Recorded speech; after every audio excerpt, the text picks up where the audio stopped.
საერთოდ ადამიანის და ქვეყნის განვითარებაში ძალიან დიდი მნიშვნელობა აქვს განათლებას, საკუთარი გონებრივი შესაძლებლობების და ინტელექტის მუდმივი ზრდა, როგორც ქვეყნის შიგნით, ისე ქვეყნის ფარგლებს გარეთ, ერთ-ერთი მნიშვნელოვანი საკითხია ზოგადად ქვეყნის განვითარებისა.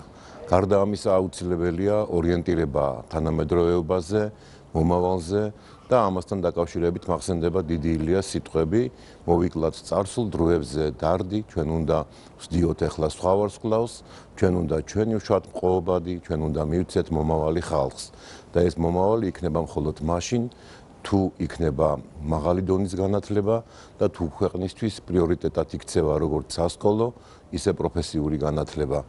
ამით, რა თქმა უნდა, ჩვენ დავძლებთ იმ სიბნელეს და უმეცრებას, რაც ჩვენში ჯერჯერობით კიდევ სუფევს.